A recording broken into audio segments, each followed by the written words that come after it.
Tonight, 4 more players on show with 2 spots on the line in the last 16.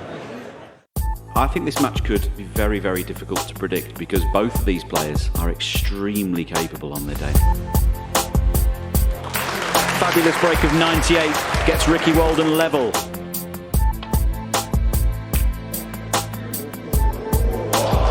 Well, isn't it incredible? And he's 2 frames ahead again. What a time to miss a black like that. Luca Brisella's been the better player, but it's what might have been for Ricky Walden. Jack Jones is going to have to play something near the top of his game. You don't get a lot out of Ali Carter. I love that shot. Sees him take a nice lead of 3 frames to 1. Look at that white fizz. Wow. He'll be feeling much better now. He closes the gap. Oh, another absolute cracker. Jack Jones has taken this session 5 frames to 4.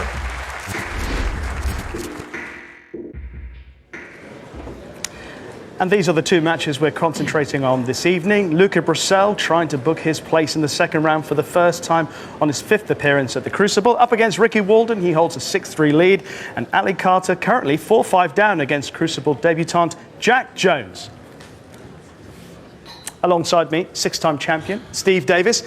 Steve, 2 very interesting matches. I mean, I know we say that all the time, but they really are. They're both beautifully poised. First of all, let's deal with Ali Carter against Jack Jones. Now, Ali Carter has got a very good record here at the Crucible. Jack Jones, though, has got a good head-to-head record against Ali Carter. How do you equate the 2 bits of criteria? I think under normal circumstances, you disregard the head-to-heads in the smaller events in favour of the player that's had experience here. But against that, you've got form coming into the event. Even though Ali Carter won a major tournament this year, so he's in good form in some respects, form coming into the event is different. Jack Jones has won 3 qualifying matches, and also anybody who beats Barry Hawkins over best of 19 is a player. So, tough for the rookie, you would expect, but if the rookie's on top, who knows? Did you ever feel like you had the benefit of Crucible experience over other players during your career? Yeah, sometimes, but in other times you come to this venue against the underdog and you collapse. I remember playing Peter Ebden as a young player coming here, totally blew me away, and I felt the heat of that. So first round is the tough one for the seeds. Let's talk about the other match, Luca Brisell against Ricky Walden. Now, they've played 9 frames so far. 8 of the 9 frames produce breaks of 50 or more, so the quality that they both possess on show. Yeah, brilliant standard, and Ricky obviously coming through the qualifiers as well. Great to see him back here. We're waiting for Luca to take off at the Crucible. I don't know, is it 5 times he's failed to qualify past the first round? Joe Johnson had the same problem back in the 80s. First time he won his first round match, he went on to win the tournament. We're waiting for Luca Brisell to play the great snooker we know he can play. Hopefully he'll do that this evening. Just a brief word about Ricky Walden. Last night he was practicing very late as we were recording highlights for the BBC. He was wandering around trying to put in the hours in. What would that have done for him? Well, hopefully find a bit of form. Maybe he was working on some technique, so you always start trying that. It's not the great place to work on technique during a match, but if you feel like there's something you need to sort of hone, then do it. And keep your arm going. I would say that's probably the biggest tip you'd ever give to somebody who comes here. Just keep on playing, so it's like automatic pilot. Keep the arm going. Yes. Steve, thank you for the moment. So that's what's coming up this evening, but let's have a look at news of 2 matches from earlier today, both featuring former world champions. Neil Robertson produced a superb performance to beat Crucible newcomer Wu Yize 10-3, and in the process, incredibly, became the first player to produce 2 breaks of 1-4-6 in a single match. They came in the space of 3 frames. Indeed, there have only been 6 in Crucible history. And the 2010 champion is looking razor sharp after committing to a new practice regime heading into the event.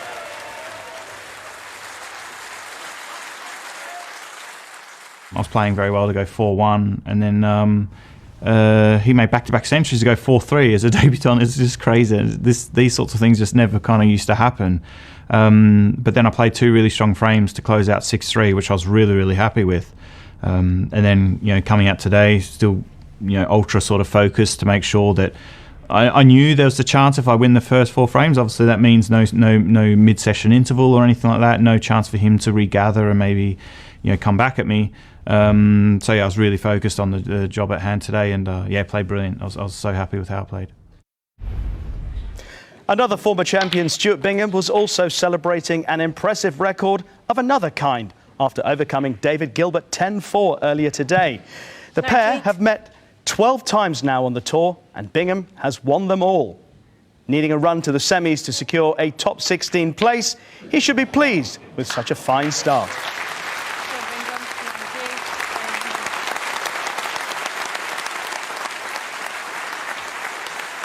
Every match is hard. Obviously, especially the first match, you want to be in this early in the sort of tournament. You want to sort of win that game so you know you're coming back later in the week. So yeah, it may be a little bit more pressure on yourself. Say, because if you get beat here, all of a sudden it feels like you ain't been in a tournament. You go home, watch it on TV, and you're like, I'm sure I was there this year, but yeah, it's nice to sort of finally get through and knowing I'm sort of coming back up the motorway in a few days' time. And all four players waiting backstage, Ali Carter, Jack Jones, Ricky Walden, and of course Luca Brecel. And Steve, this is the player that I'd like to focus on just very briefly, because you touched on it. He's been to the Crucible 4 times before. He's not got over the line. This is his 5th go at it. Will that be playing on his mind? Would it be playing on your mind if you were in his shoes? Well, I think it's always a concern, you know, that you don't want to be a player that sort of doesn't produce on the biggest stage of all. But he's such a relaxed player, and he always gives himself a chance to play by giving the natural talent he's got a chance to perform. So it's that case of just waiting until it happens. He's had a couple of 10-9s that have gone the other way.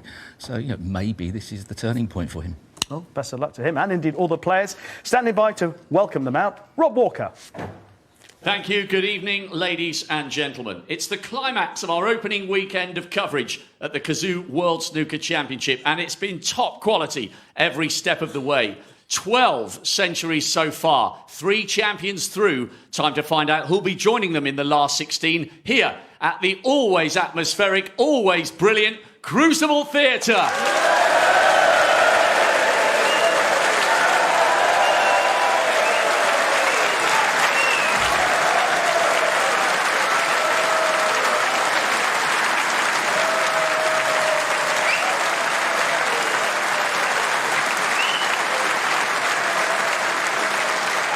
Please welcome a hugely exciting debutant who continued his fine form from the qualifiers here on the big stage yesterday. 5 frames away from the biggest win of his life. This is the most important session of snooker he's ever played. So give it up for Jack Jones.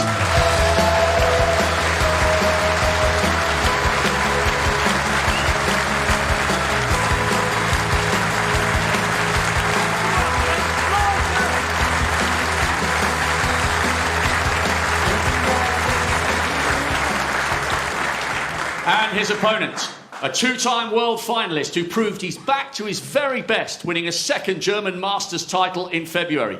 Can he close in on a 14th appearance in the 2nd round, 20 years after his debut, still flying high? The captain, Ali Carter.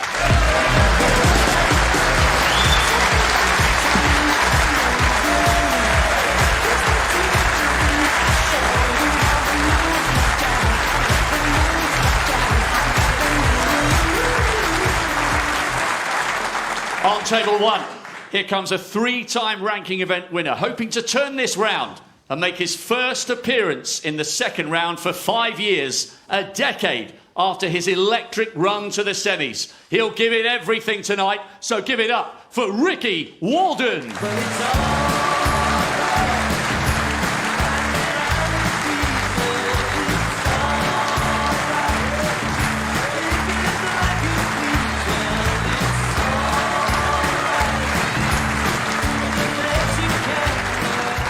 And finally, to a player who is now 4 frames away from his first win on the Crucible stage 11 years after his debut. This is a big, big moment for the Belgian bullet, Luca Brecel.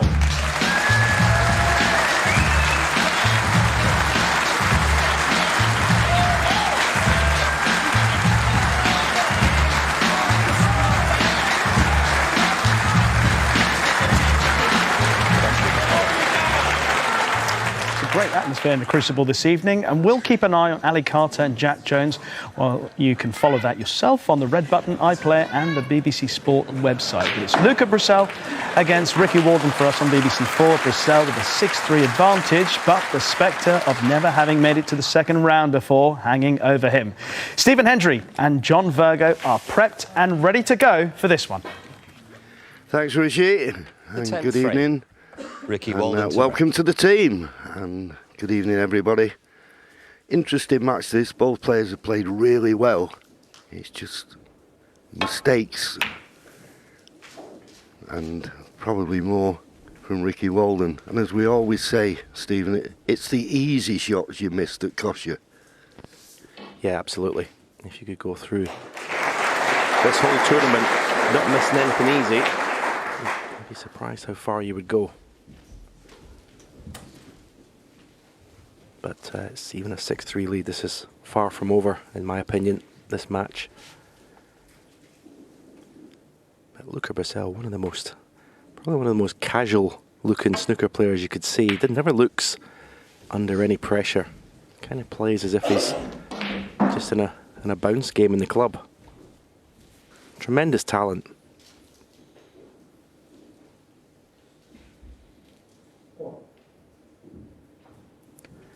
Got to think, John, law of averages. He's got to win here sooner or later, surely.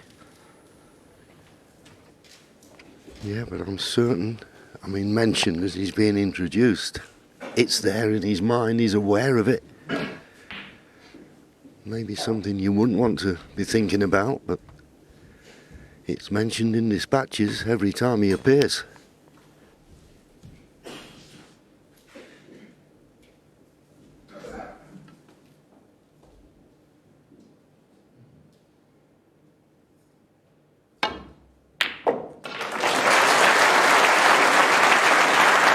Solid pot for Ricky.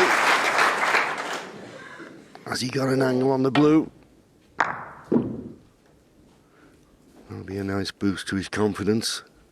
Type of shot he'd been on the practice table, working on. As you see, not much of an angle. So now looking where the next red comes from after the blue.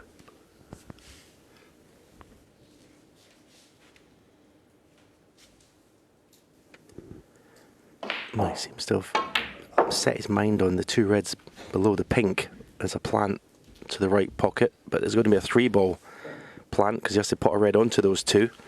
6.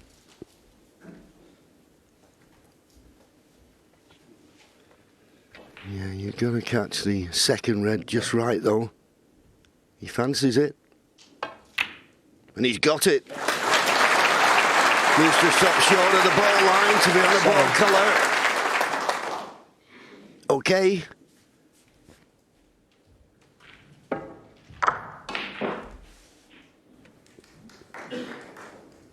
Yeah, he's now got a nice area where he can put the cue ball for a choice of two reds, the one below the pink, the one to the right of the pink, both to the right corner.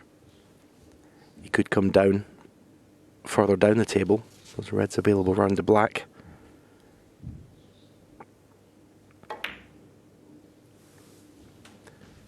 Needless to say, he needs a good start tonight, 6-3 behind. Can't really afford to share these first 4 frames because he'll still be 8-5 behind. So wants to win this little first mini session.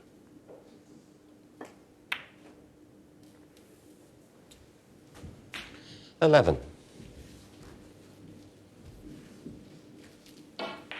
The black out of commission, and it'll stay there because it's red on either side of it, stopping it from potting, and the one near the top cushion, so just have to concentrate pink, blue and both colours.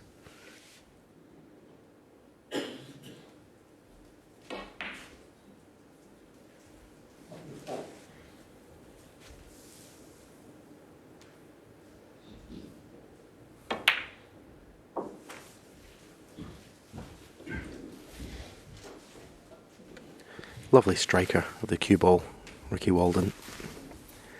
17. Pulls the cue back all the way back to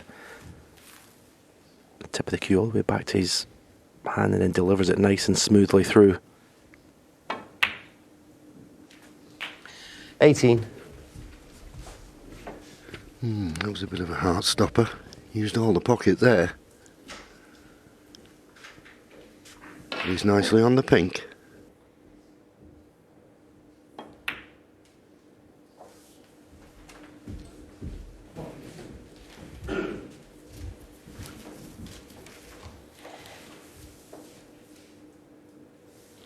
$24.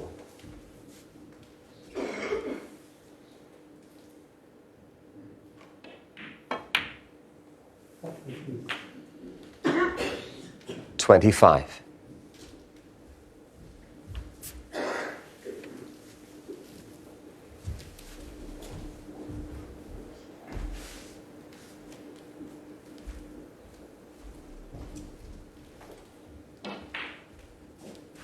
Just roll this pink in and the red immediately above the black, available into the opposite corner.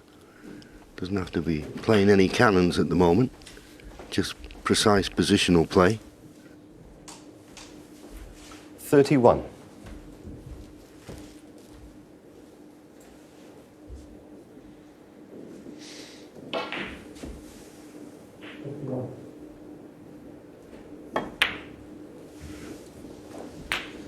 $32.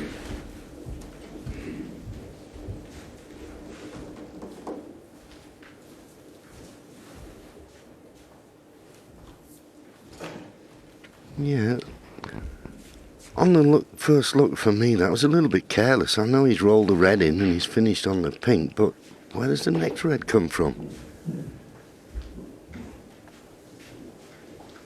I mean, he's looking as though he's going to have to play one with the rest, the one immediately on the left-hand side of the table. I've been thinking about, if I couldn't guarantee a good angle on the pink, playing up for the blue.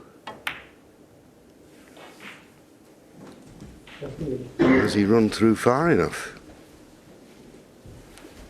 to be on this red on the left-hand side of the table? 38. No, he hasn't.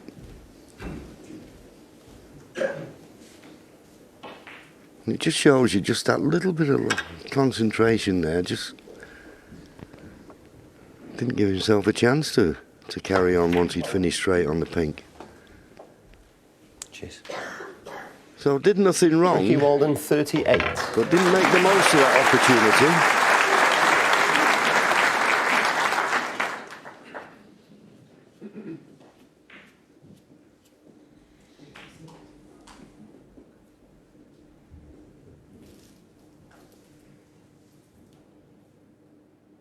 Wow, this is some shot Luca's taken on here.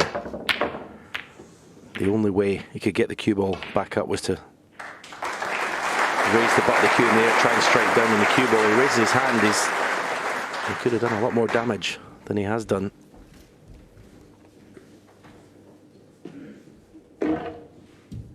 Yeah, I thought the interesting part of that, Stephen, he didn't even look at any alternatives, did he? No, he doesn't turn a lot down, with Luca Bracel.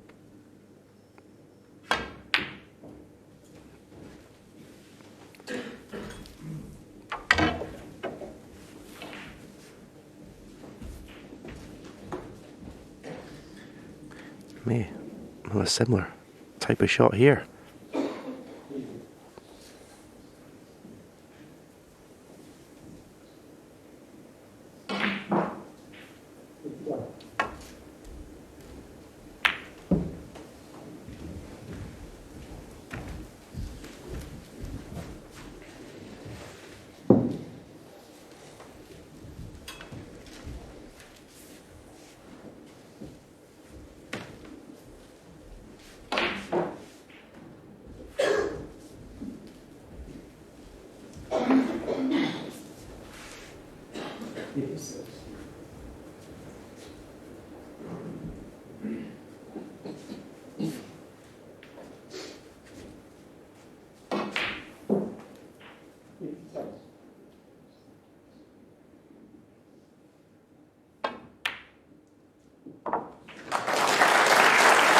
Good shot.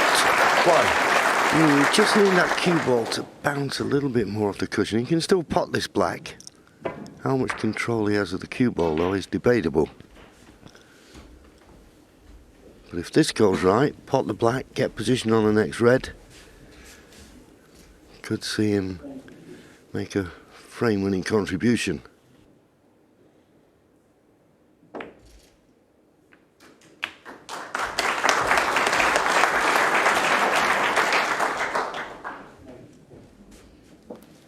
Eight.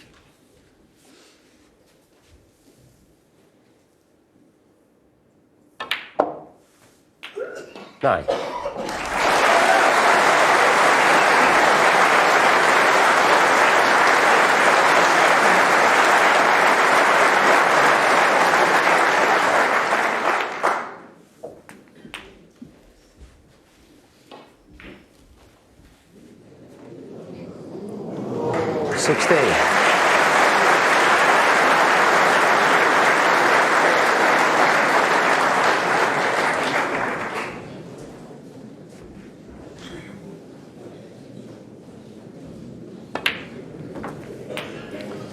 Seventeen.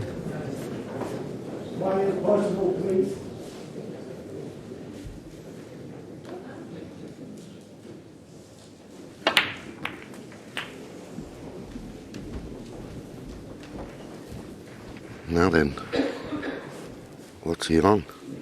24. He's looking for one more red in the colour. Can he get through to this red? Just, I think. Just.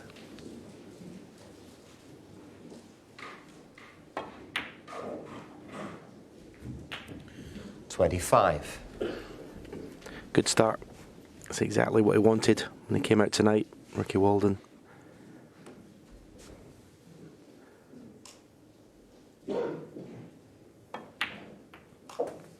Nice long red at the start of the frame.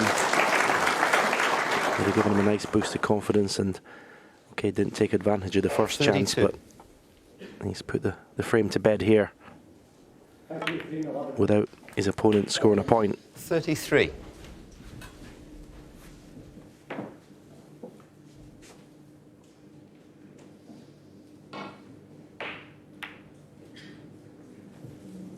Well, the black's not there.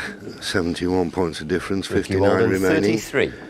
I think normal circumstances, Luca would have probably conceded, but he's had no table time yet. So taking this opportunity to get his arm going, understandable and the right thing to do.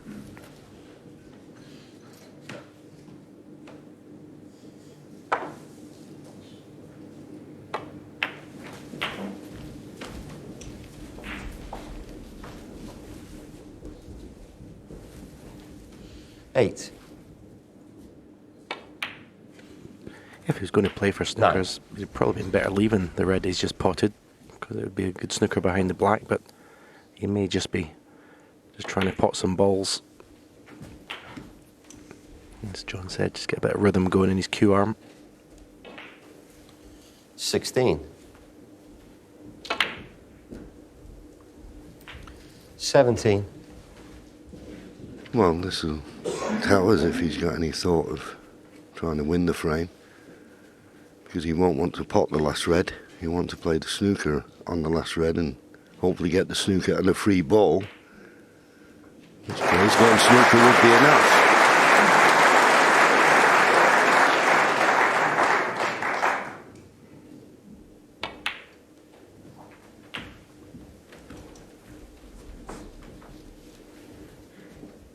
.47 points behind. 24. 35 remaining.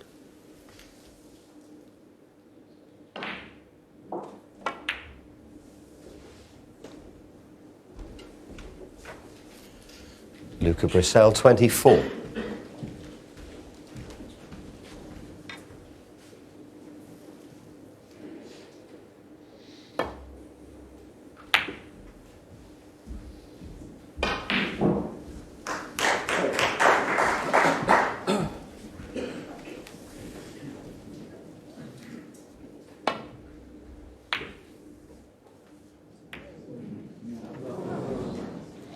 Luca Brissell, Well, that's enough. He didn't want the red in.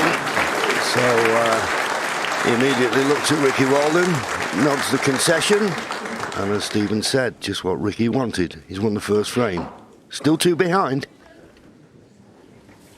Well, Steve and I have come to the cosy, slightly exposed studio. And Steve, how important was that for Ricky Walden? Massively to get off to a good start, and this opening red that Ricky Walden played, it is always speculative, but he could get, he sort of wasn't on the cushion, but he'd have been delighted to have struck that in the heart of the pocket and got right side on the blue. Yes, he didn't win the frame in that visit, but established the fact that he was up for the job. And I think as the underdog coming into the session, 6-3 behind, you expect the player to play with a little bit more freedom, especially after the first session. But even so, still nice to see that opening red go in.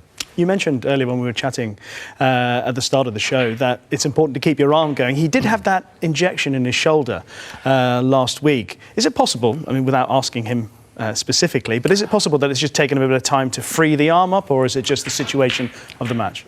Maybe so. I really don't know how that would pan out, but I mean, if there's any stiffness in your body when you're playing, it's a horrible feeling. So perhaps he just needs to keep it oiled. So that's the best way to come in here at midnight and practice. Why not? But most players like to sort of have at least a half an hour before they go out and play. So that's the same approach. You get yourself in the zone by knocking balls in and practicing before you play your match. And just tell me about Luca Brissell and the effect that Ricky Walden winning that first frame of this session might have on him. Yeah, he'd have been praying that he could have won the first and extend his lead to 7-3. Then it looks really bad for Ricky Walden. But even so, the way that Luca plays with so much freedom, he gives himself a chance to play. Very rarely, I think, is he the type of player that would freeze up and sort of look over his shoulder too much. He does play an attacking style. OK, back we go to Stephen and John.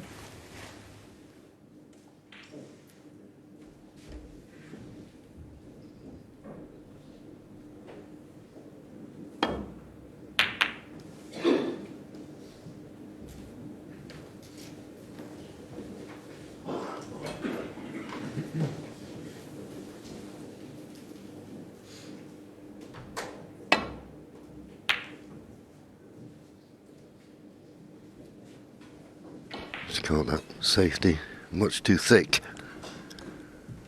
So a chance here of a long pot. Slight problem that Ricky will have, that the brown is roughly where he'd like to have his bridge hand, so that just makes it slightly awkward queuing. All those little things just make it that little bit more awkward.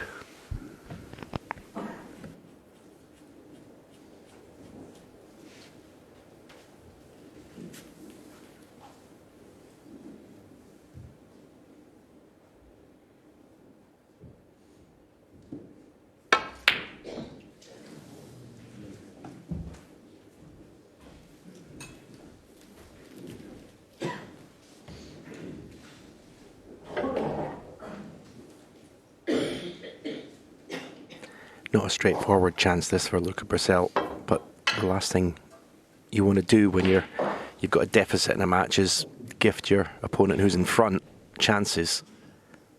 You want to try and make him work for it as hard as possible. Not saying Ricky should have turned that red down, but you're disappointed when you miss it.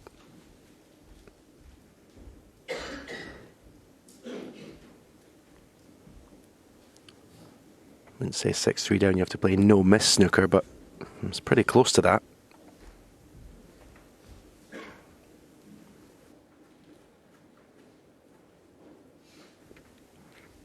But talking about Luca's record here of not winning a match at the Crucible, Ricky's got to remember that and know how much pressure that Luca might be under as this match gets to the business end, when he gets near the winning line.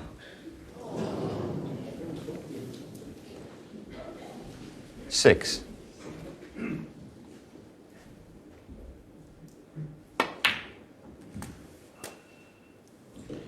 Seven.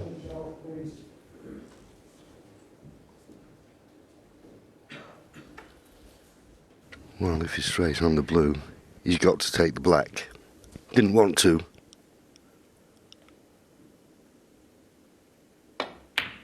But nicely in the heart of the pocket.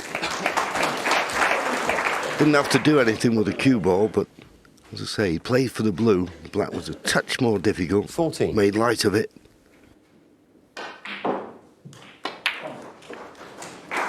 15.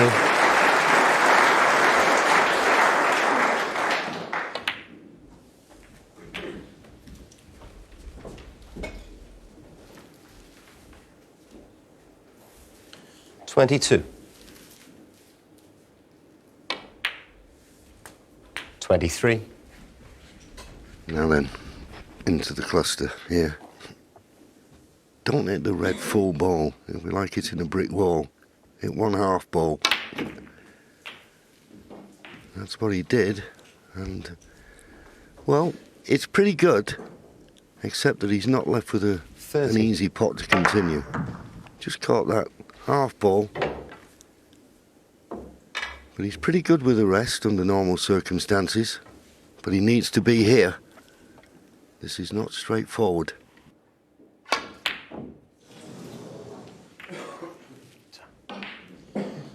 In fact, he was 5 out of 5 in this match before that miss. But again, it's just something that Ricky's got to keep an eye on, because Luca will be under it tonight. There's no doubt about it. This is a tough shot. That has happened a few times, I have to say, in these first couple of days. I know it's brand new cloths, but a few wriggled in along the cushion. They don't normally go at that pace if they hit the front knuckle.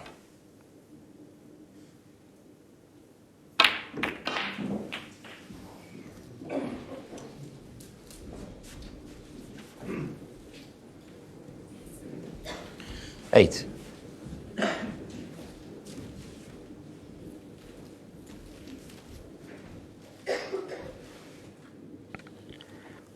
A little bit unfortunate to be awkward on this red. Didn't really get the work on the cue ball that perhaps he would have liked. Cue ball seemed to die when it went into the pack, had no movement on it. Need to watch the middle pocket here.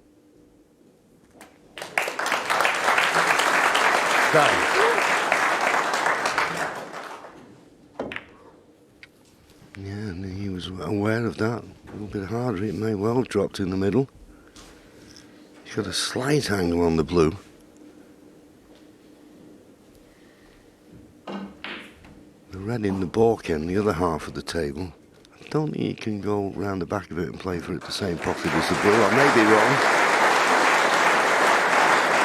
Yeah, just having to drop the blue in and play this red with the rest. Shouldn't cause too much of a problem. 14.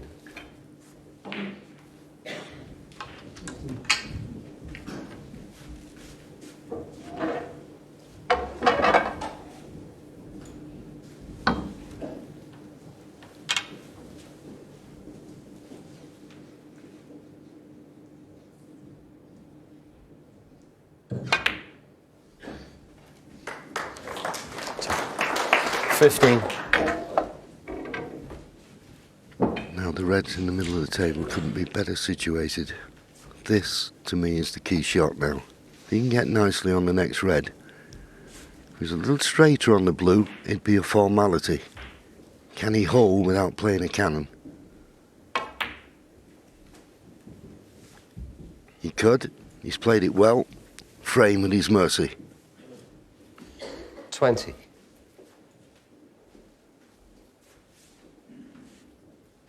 Yeah, he did play it well. The only thing I would say is I think he'd rather be straighter on a red. Didn't really want to be colliding into other reds in pot in this one.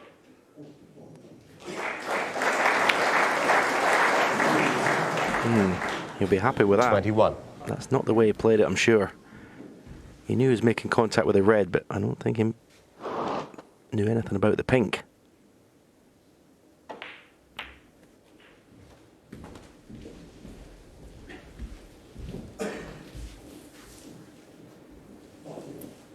$26.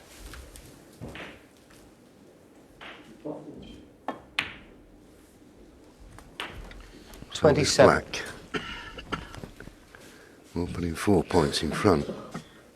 He'll need 5 of these remaining 6 reds.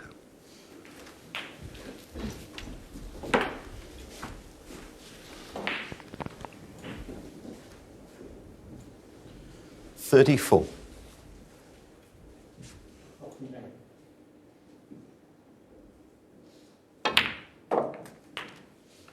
35.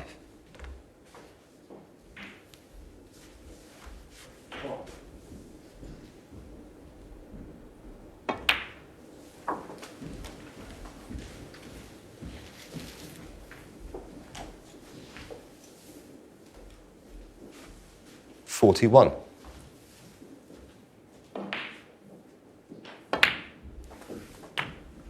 42.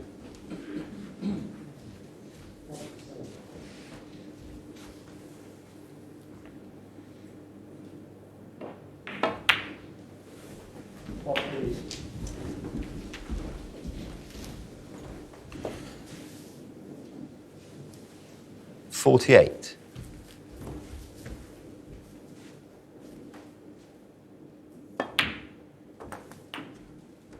49.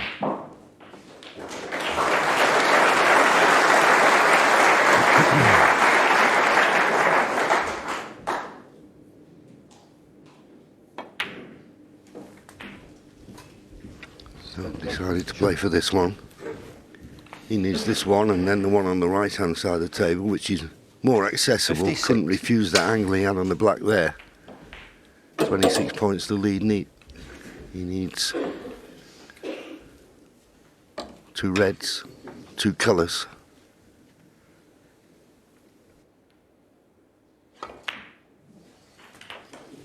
So, 57.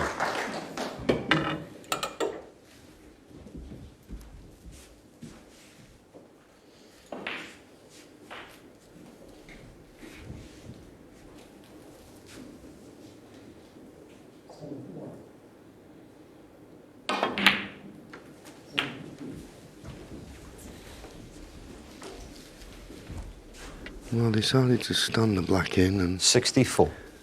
he's found the side cushion, which just makes this red a little bit more difficult. This red will put him 35 points in front with 35 remaining. Needs a colour.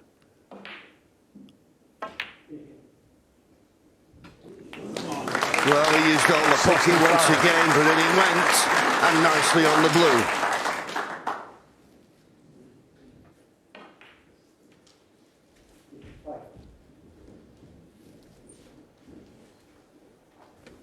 And this is the right way to put pressure on Luca Bracel.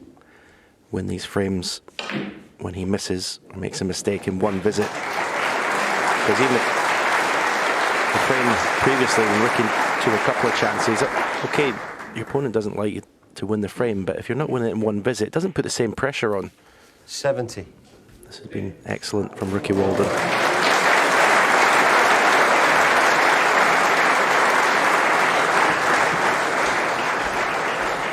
Ricky Walden, 70. Yeah, an excellent break there from Ricky. And yeah, thinking back when Luca missed the red with the rest. What a brave shot that was that Ricky played along the top cushion to create that chance for himself. As Stephen said, punish your opponent for his mistakes and make him think about the next one. 2 snookers required, 2 4-point snookers required at the moment. And that's the best defence against someone who needs a snooker. Get one on him. Is there an edge? There was an edge. And it's run safe, so that's the most that Luca could hope from that shot.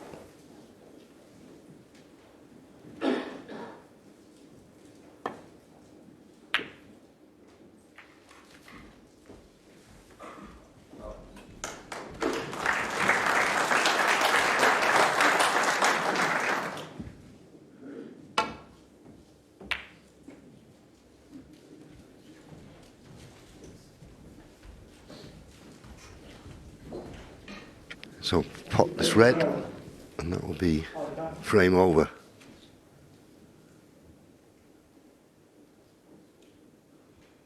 Good pot. No way back to the table now for Luca Bracel. Ricky Walden's perfect start wins the first 2 frames. There'll be just 1 in it now.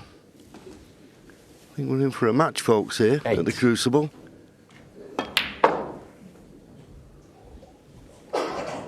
10.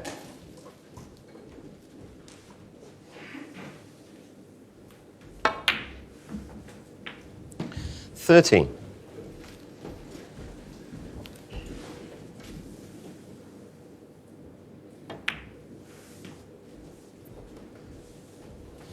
17.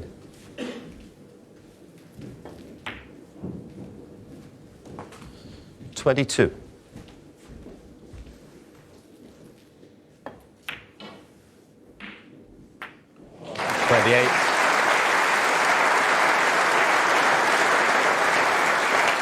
Well, that was a very good frame there from Ricky Walden. Luca Brissell didn't get a chance in the first frame. He had a chance in that one. Didn't take it. Was punished. Just one ahead now. 6-5.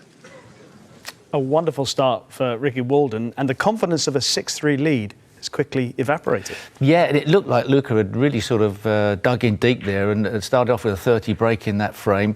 Had to play a difficult shot where he went to the pack, and he played it well, but he didn't get an easy opportunity. He missed with the rest, and then it left Ricky Walden this red along the top cushion, and it looked like he missed it. Sometimes when it hits the near jaw, and you see it just hits the near jaw as he strikes it, maybe later in the tournament, after a couple more days, the cloth tends to get a bit rougher up, but it hasn't lost its sheen, and those pockets seem to tighten up. At the moment, a couple of other shots he played, at the moment, the pockets look big.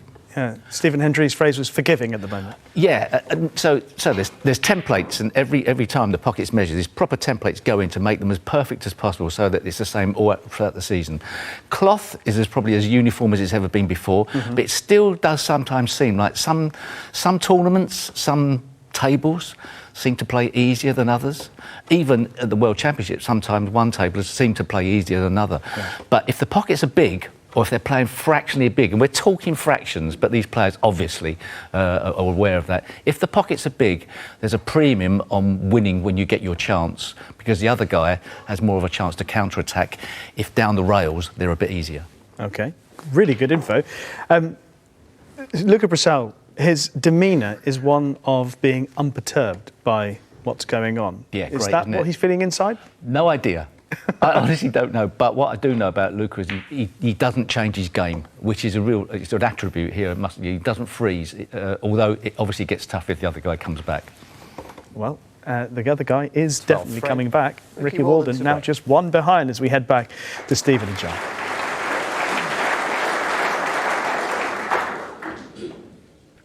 Well, poor break-off shot there from Ricky Walden. Got it much too thick. You'd think Luca would favour the cut to the right middle there. It's gifted him this chance.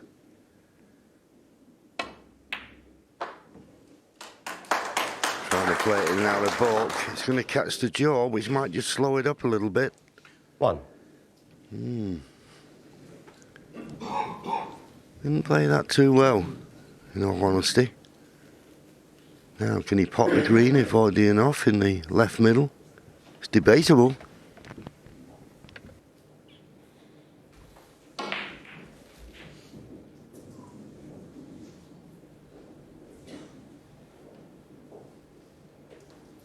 He's desperate to make the most of this opportunity, but yeah, sometimes you just got to accept you didn't play a good positional shot. No good pushing the bolt out. It's not the best safety shot either, really. Okay, the cue ball's very close to the baulk cushion, but this red is on to left corner, and Ricky doesn't seem to be entertaining it. Well, he is. No, he's not.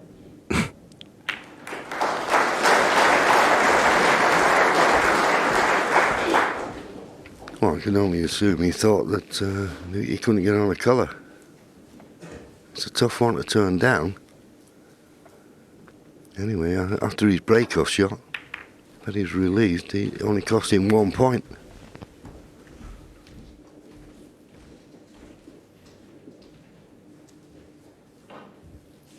Yeah, two more frames in this little first session of 4. So, as I said at the start, Ricky wants to win one of these last two to make him feel he's made progress. If Luca was to win them, both of them, then he's not made any progress. He's still 3 behind.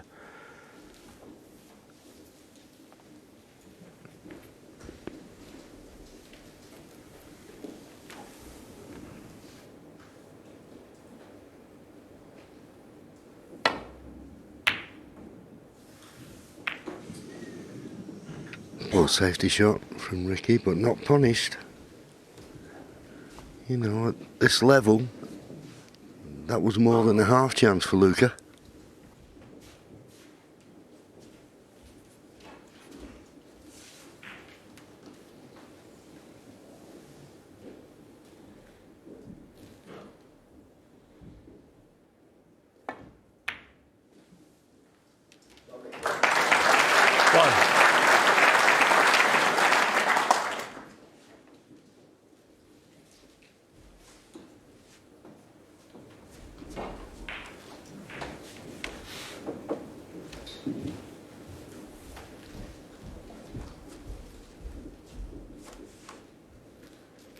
Yeah, these two played their first session yesterday afternoon, so Luca's had a sort of long time to sort of dwell on this 6-3 lead. That's a unforced error Ricky Walden, from Ricky one. Walden that he can't really afford tonight. Sometimes when there's long gaps between sessions, you've got to stop yourself thinking that you've won the match. You've still got a session to play.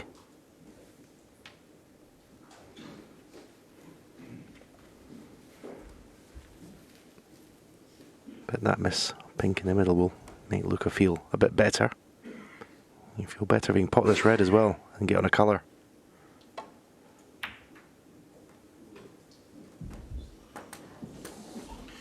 One. Just a few telling signs that Luca's getting a little bit agitated with himself here.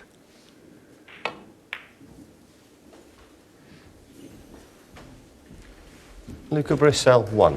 Sometimes in these situations, patience is a virtue. And that's what he's got to do. Okay, he's lost the first 2 frames. But there's still a long way to go in this match.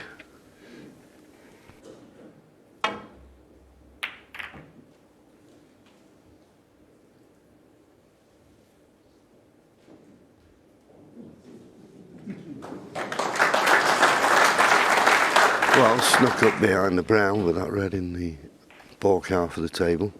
He was an easy safety for Luca.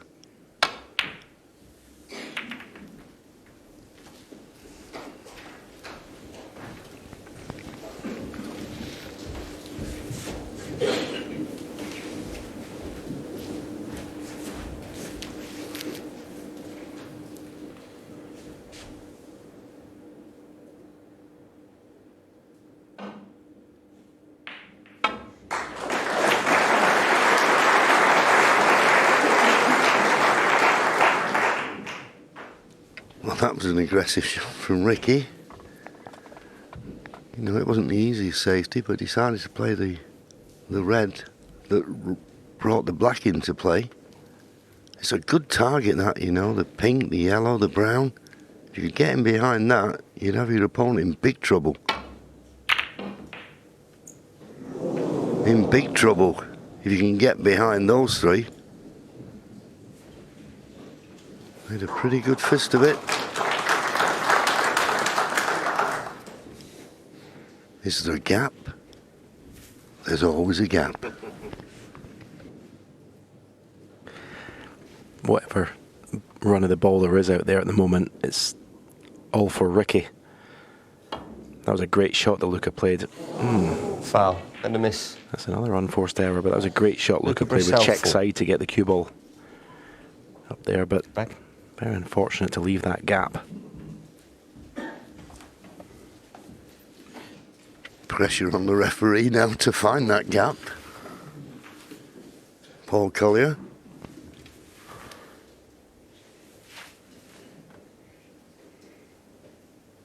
I think Ricky can get through to the red on the right-hand side of the table, but there's no path back to baulk off that one. Needs to hit it this time, though.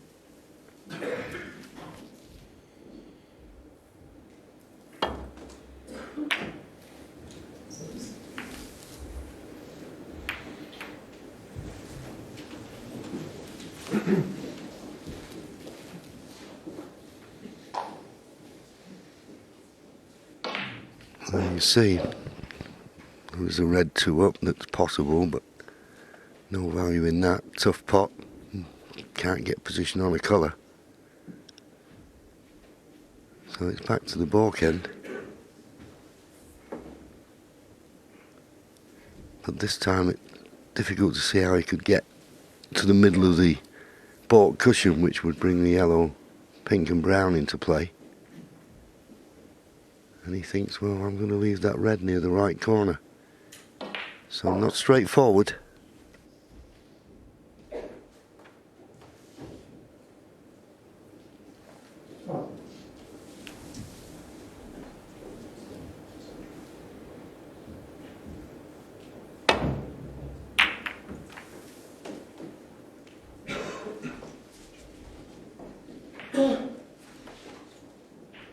About as good as he could do.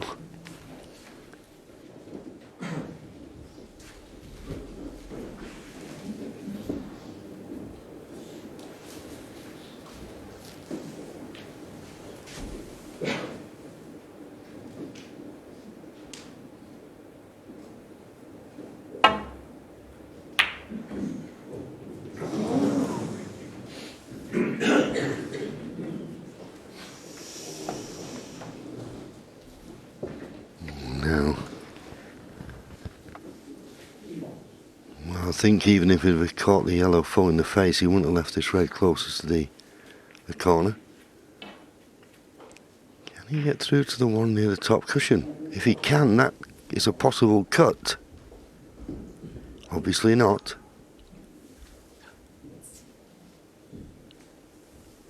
No, so back to the balk end. Trying to use that. Turn that off, please. Yellow, pink and brown as cover. Played it pretty well, but is there a gap? There's a gap, but can he get through to the one closest to the corner? Well, the one just one up from the corner pocket. Don't think he can.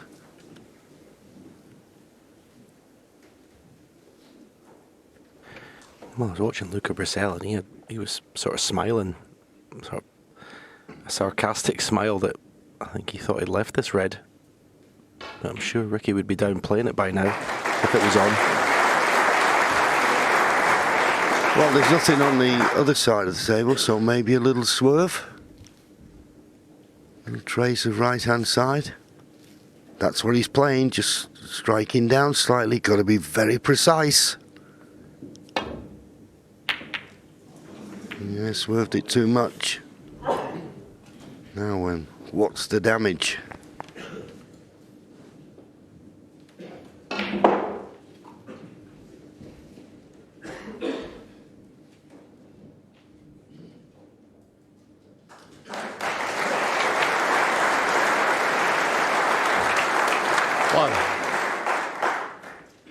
Well, he put so much into the pot here, Luca Brissell, that kind of didn't give the cue ball enough to get past straight on the blue. He's got plenty cue power though to get in and out of bulk. That big long bridge of his. You can see the top spin. The cue ball accelerate after hitting the blue. That was like effortless cue power there. 6. He's on a red, but close to the cushion and never easy.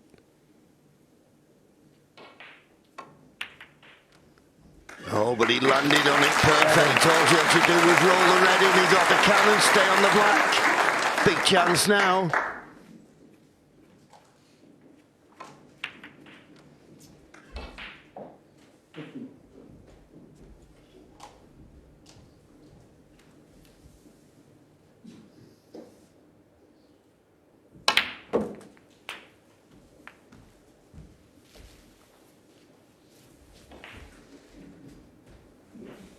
$14.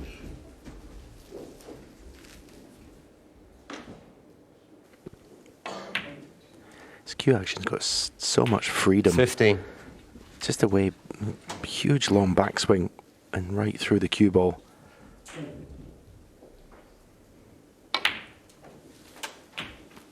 Very, very natural.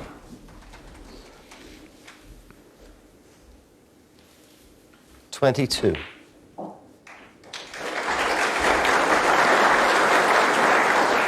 $23.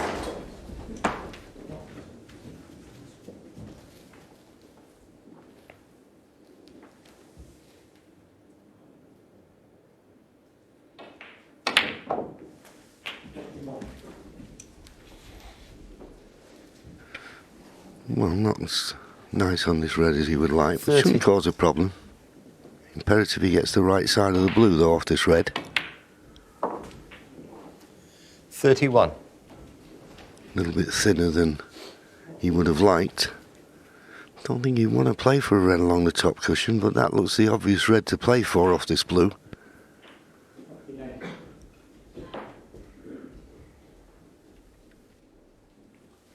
You'd like to get round the back of the two reds that are closest to the right corner. Yeah, that's what he's done. Because almost any cannon, as long as it's quite a full cannon like that one, he's going to leave him okay. 36. Yeah, couldn't have worked out better.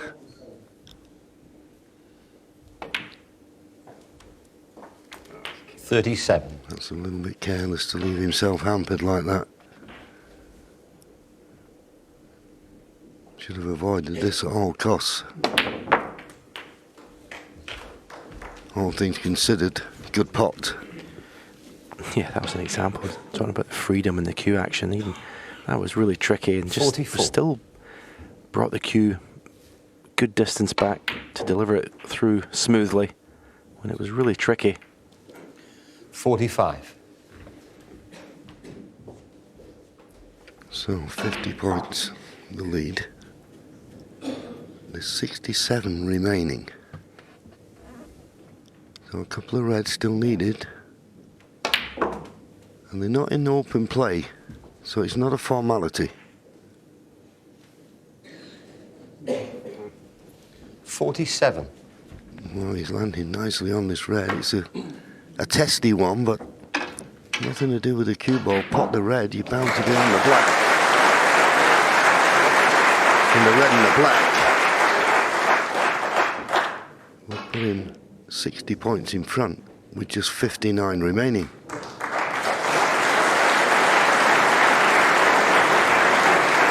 Good. 48.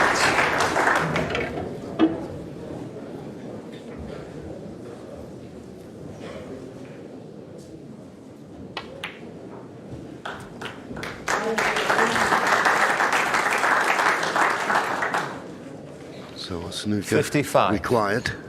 But if he pots this and gets another colour, no way back to the table for Ricky Walden.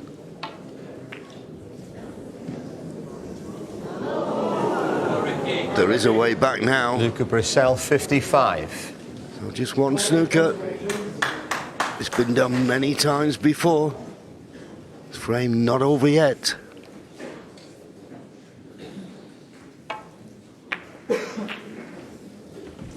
One.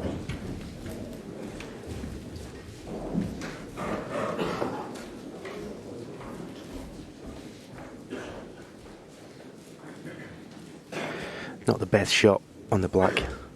And he was almost, if he could retain position, worth potting.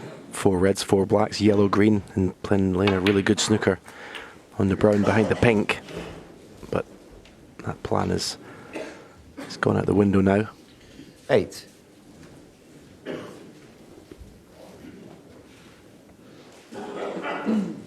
Yeah, he's just looking up at the ball, Ken. He'll have to play safe.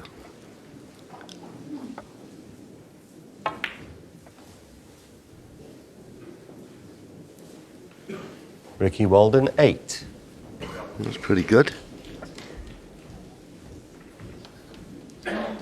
From Ricky's point of view, the idea will be to get 2 reds, 2 high-value colours, and then try and get the snooker on the last red.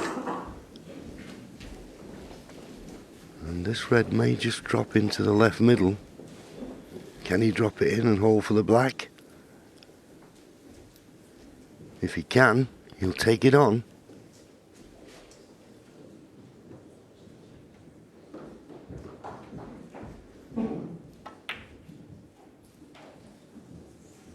Oh, it's drifting to the near jaw. And that's the problem with that type of shot. It could be a finger mark, it could be with a chalk dust. You play it that slow. I think initially it was in the pocket, and then whatever little bit of nap there is on these cloths, just pulled it to the left-hand jaw.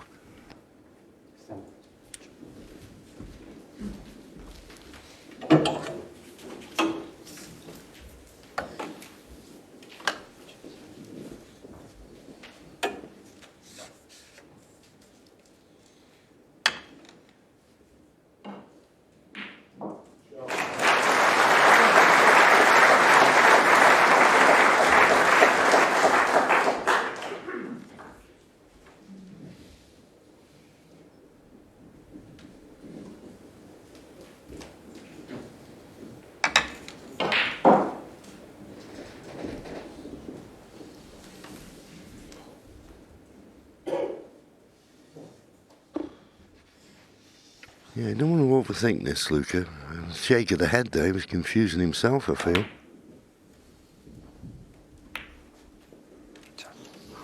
He doesn't mind leaving this red along the top cushion straight as it is, because if Ricky potted it, he wouldn't really be able to get... Well, he's looking to see whether he could leave himself a thinnish cut on the black.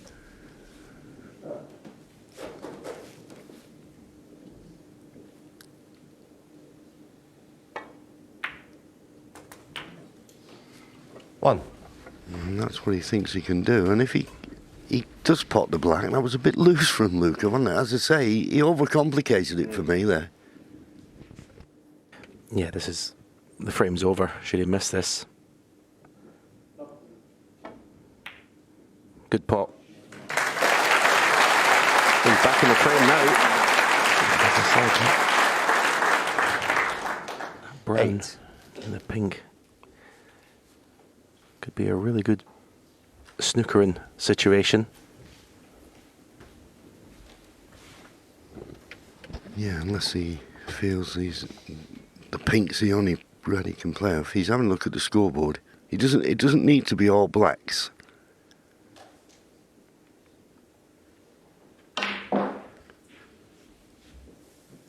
The blue would do.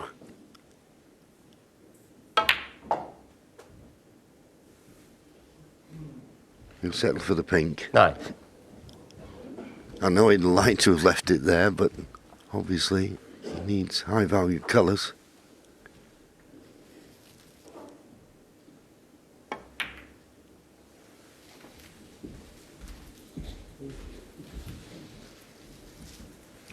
Normally we'd see a player leave the red on, the last red, free ball, but 15. he doesn't need a free ball. Just one snooker, one 4-point snooker. Imperative, of course, he gets position on the high-value colour here.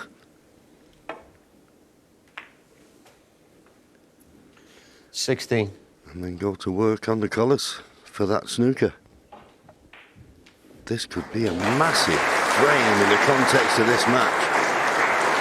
If Ricky Walden can somehow win this frame, well, I don't know what would be going through Luca's mind. He'll be squirming a bit, even now.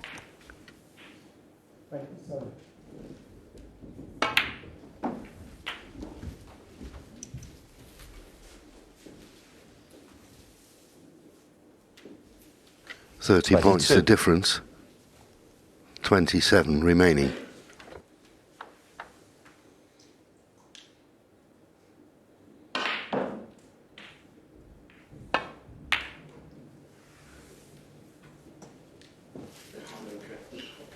Ricky Walden, 22. Decided to try and play the snooker on the yellow. Weak effort, in all honesty. But he didn't want to pot the yellow because, of course, that would have been one less ball to snooker behind.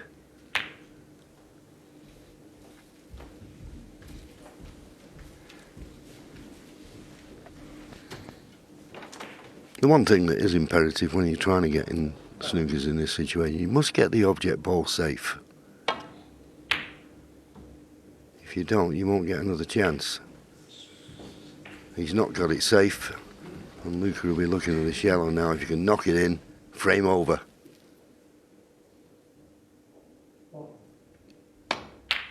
Frame over. Cannot leave a chance of a pot. Okay, 2 snookers needed.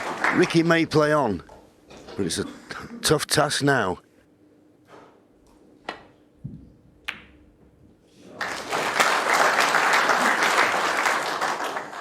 Five. Well, Luca's got one himself. 35 points to lead, 22 remaining, playing it one-handed. It's as easy as that. A little smile from Ricky Walden, and a very relieved, I would have thought, Luca Brissell got his first frame on the board this evening, has an advantage of 2, 7-5.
Saw that stat there for Luca Brissell, 5 appearances at the Crucible prior to this year, never been past the first round. We've talked about it time and time again.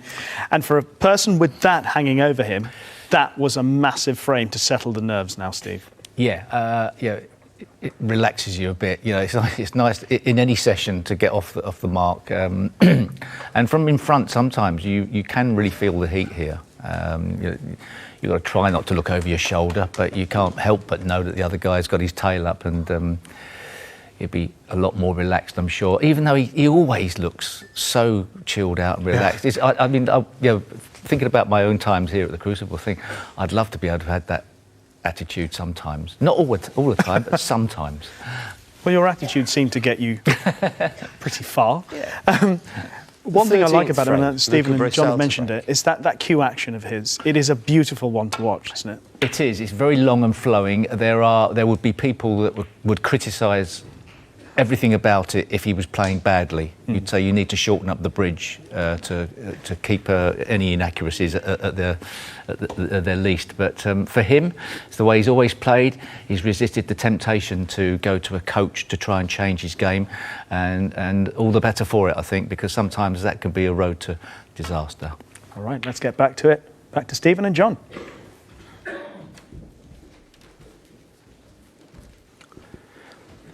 Yeah, big frame this.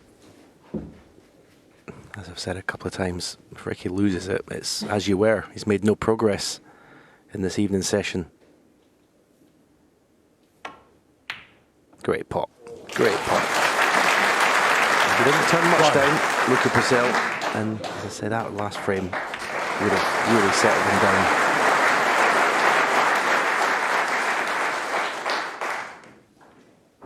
The red in between the black and the main bunch is the target. I don't know whether he's got enough angle on the green to go into them, and they're not a great bunch to go into from the right side either. So coming down for that last open red. Very good. Very, very good. 4. I'm not sure if there's a red available to left corner. If not, angle on the black required. 5. The gap between the main bunch and the 2 reds to the right, he's looking at it now. Cue ball through there, through that gap. Anywhere left of that, the cue ball could just stick on the bunch.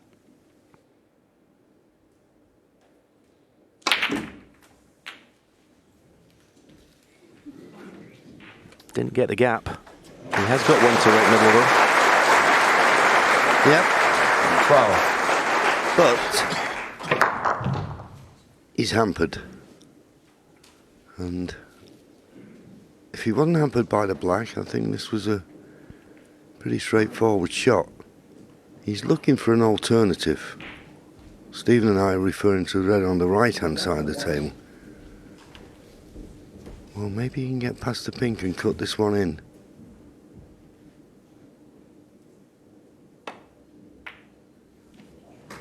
He could. If he misses the red, he's going to be perfect on the black. 13. Not perfect, but he's on it.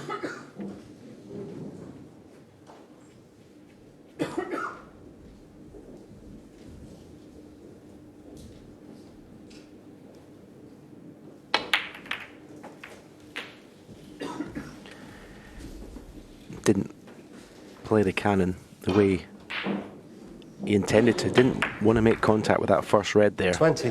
Went to go past it, but he's okay.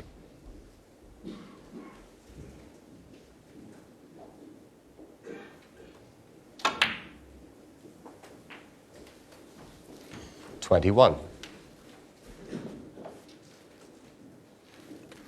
Just one good positional shot away from this being a good chance, a great chance to win the frame.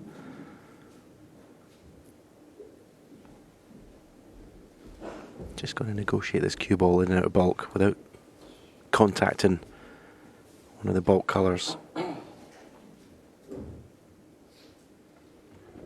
Yeah, giving it plenty of thought. As Stephen said, don't hit a bulk colour. You surely be on a red. He's got a good line here. Oh, and that little flick didn't do it any harm. 26.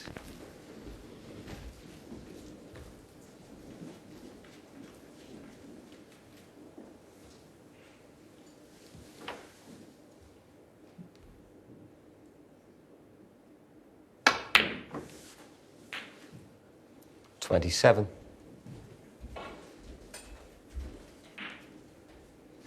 And that could be the positional shot that I was talking about, perfectly on the blue.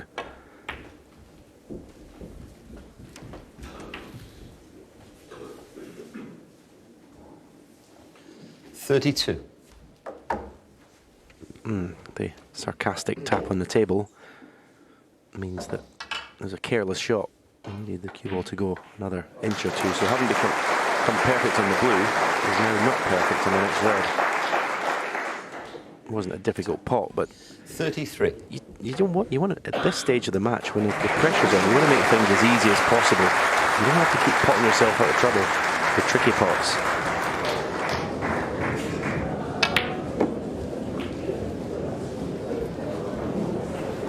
The ability to keep that cue ball under control, under the utmost pressure, 40. is something that's probably more important than anything in this championship. 41. Yes, and that cue ball, you lose control of it sometimes because of the inconsistency of strike, because you are under pressure. As we said, he's got a very fluent. Has he overrun it? You know, he's not on the red intended once again. 48. Touching ball. Too much pace in it. He's been lucky. He's got the red to the far left corner to go at. Another day. Could have been a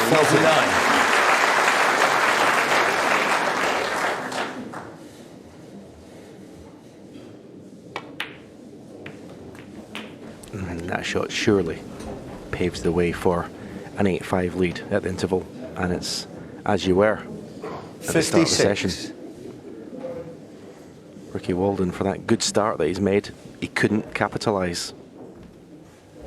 No, and I remember in the last frame, Ricky having won the first two frames, 57. he was in, and he missed that Quietly, straightforward pink please. to the middle.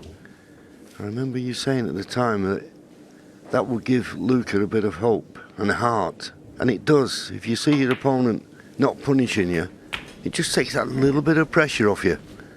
And I don't think there was any doubt about it. Luca Brissell has been under pressure tonight. 64. But he's going to be back with a 3-frame advantage. this time he doesn't have to sit on it overnight, just 65. for a 15-minute sit down in the dressing room.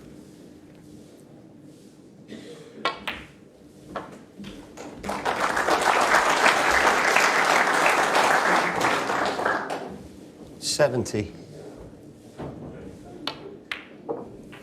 71.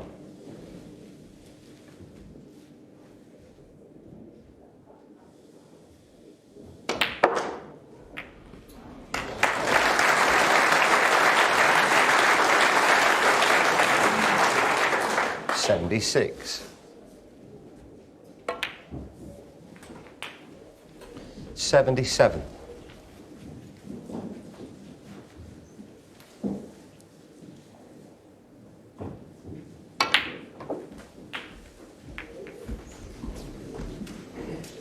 Well, I was just about to say we've not had a century in this match so far. We've had some 84. top quality snooker, but might not see one here now.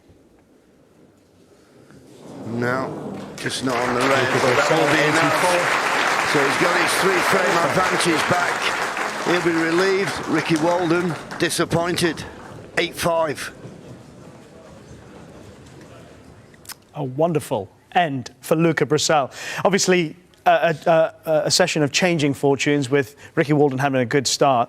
Luca Bracel looked so good at the end. Yeah, I mean, you have to come out at a level in that session and keep his 3-frame lead. Didn't look possible at one stage, but Ricky missed that one ball and sort of his progress halted. And I think Luca's amazing as a sort of a player and an enigma within the game in some respects. He just plays this very unusual game. There was a time when I think a lot of people thought that he was just this open player that was, whilst had so much talent, was never going to learn his trade as a match player. A temperament, okay, but didn't really have any nous about sort of tactics. But that's been proven wrong now. When he's on form and when he's playing like that, he seems so dangerous. He could scare any player in the game. It's interesting because you kept making the point that he plays his way, he keeps his demeanour and he just does his thing all the time, despite the changing nature of the match. Is that something that he has always had from his precocious talent as a youngster? Yes, he's always had that, and he's been criticised for being too open. That's sort of how it was planned. We'd go, yeah, he's okay, he can play the game, but you just have to tie him up in knots and he just goes for another shot and then you just pick him off. That's how it was. Things are changing now. Maybe the game's changing. And the game has become even more attacking, and now this way of playing is looking like the current way to play the game into the future. Yeah, well, Ricky Walden, obviously, he had one of his finest ever moments here when he got to the semi-final and had a chance. He had a very good chance of getting through to the final. But he's now found himself in a same position as he started the evening, having got to one behind. Yeah, it was a pretty decent effort to get back in. He really did look like he'd had his tail up at the start of the session, and yeah, back to square one. You know, he's up the ladder, down the snake for him. So he's got to regroup in the dressing room and fire again. But you know, he must be thinking, oh, I fear the worst a bit. His opponent didn't fold. Well, it's interesting because we've been obviously putting a lot of pressure on with our chats, everyone's chats about Luca Bracel getting over the line. But Ricky Walden has also put a bit of pressure on himself leading into this Crucible Championship, because he's spoken about the fact he wanted a really strong end to the season. Well, he's under the cosh now. Yeah, but I mean, he was a qualifier coming in, so you know, he wants to get back into that top 16 elite. It's difficult. There are, I don't know how many players, 30-odd, 40 players capable of being in the top 16, and they can't be all in at once. Indeed, it is so competitive at the moment. And in this match, Luca Bracel has a 3-frame advantage, 8-5. But we'll turn our attention now to Ali Carter against Jack Jones. And when they resumed earlier this evening, Jack Jones, the Crucible newcomer, was 5-4 ahead. We'll have a look at frame 10, Carter to break. Ken Doherty and Dennis Taylor are your commentators. Thank you, ladies and gentlemen. Frame 10, Ali Carter to break.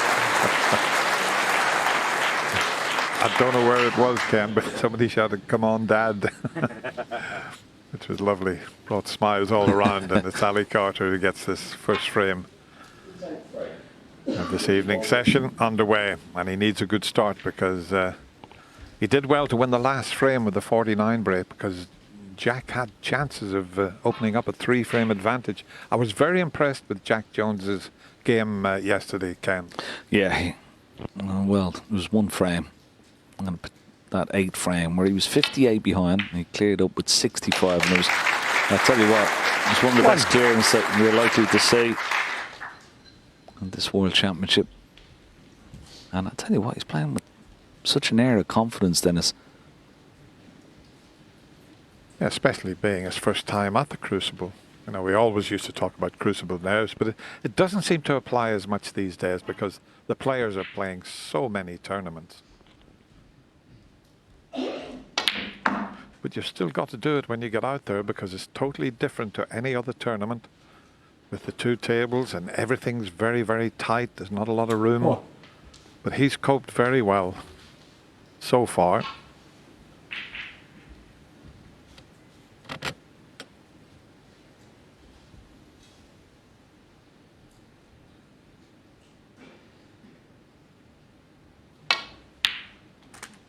Five.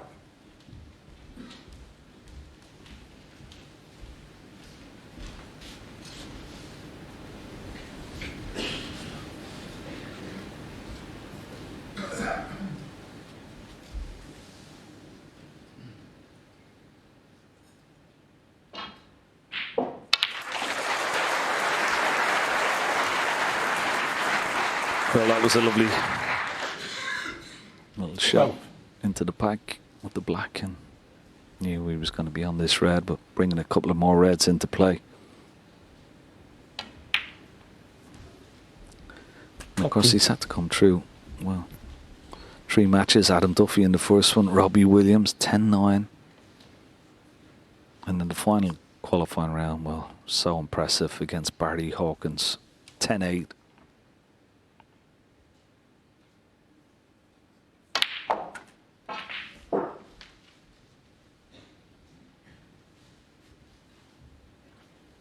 I really like his technique. He's got a lovely stance cue action.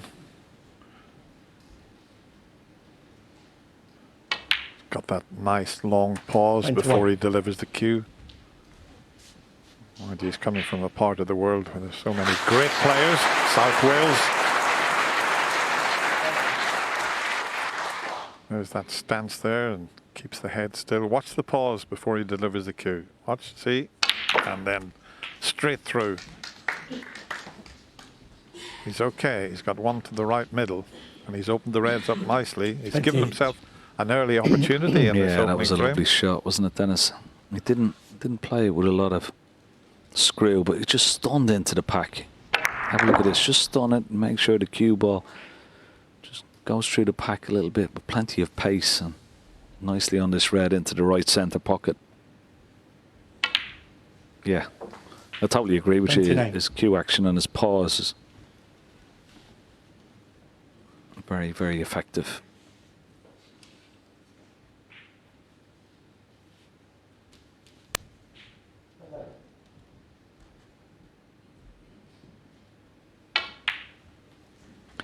You're expecting nerves to kick in at some stage, and maybe it will do as he gets closer, you know, to the winning line. But there you see, look at the pause at the back, just to try and hold that cue ball. Very, very nice. But at the moment, he looks very 45. cool and calm out there. Good signs.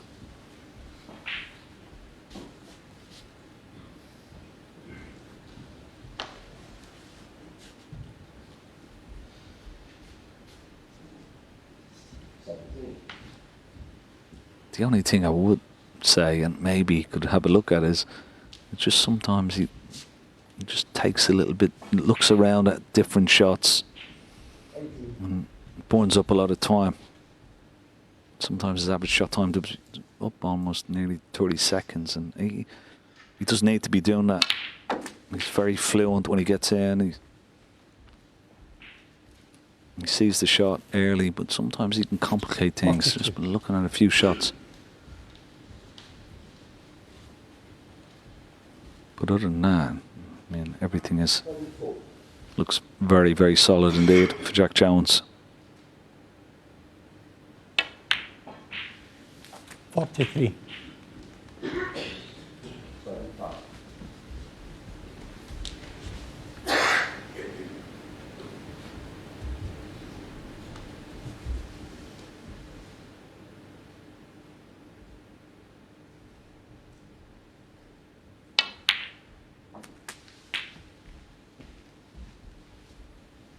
I'm not sure if the red nearest the pink spot's available. 50. Ali didn't quite get the break-off shot as he intended, and it's so important these days because of the standards. You've got to make sure you get a good break-off. Yeah, that red is available. Right in the 51. heart of the pocket. Coming up a little bit short on the blue. I'll just show you the break-off shot. See, he's brought the red up the table as well. You don't want to be doing that.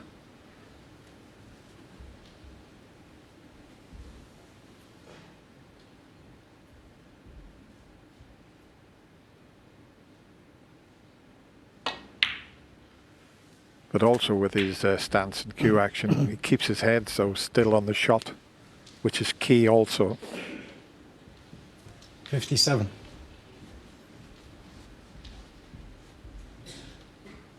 Yeah, and I'm sure Ali Carter in his chair would be absolutely kicking himself with that break off. We wanted a fast start, put a bit of pressure 58. on his young debutant opponent, and the worst thing you can do is give him an early chance like that, and an easy chance to start your break going and settle into tonight. But this has been a wonderful break so far. Almost at the winning line, just a couple of pots away. But his control of the cue ball, Dennis, is so impressive. 65. That's his profile there that was along the bottom of your screen.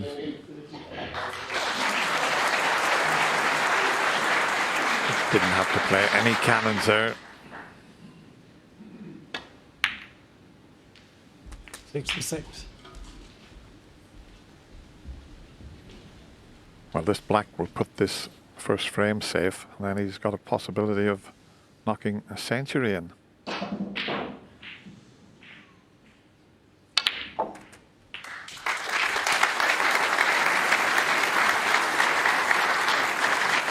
'73.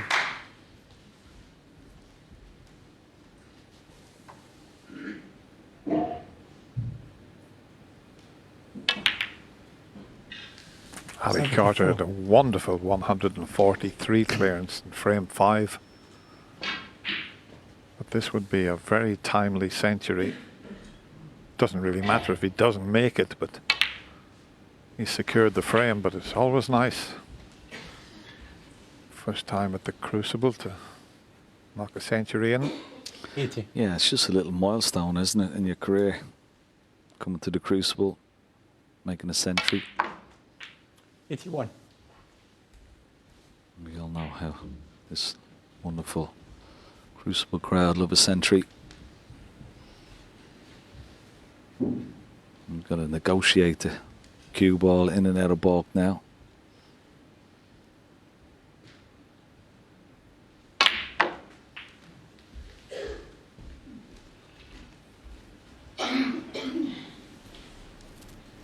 '86.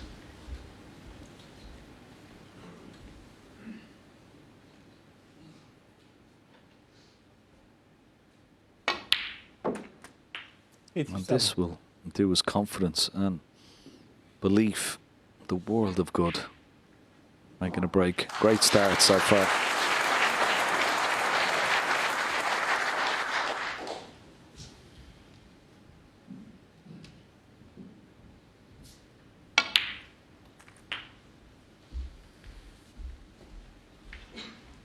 That's just pushed the other red safe, but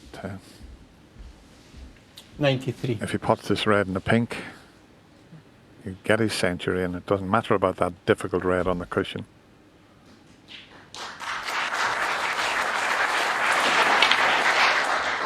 That's why he played for the pink there.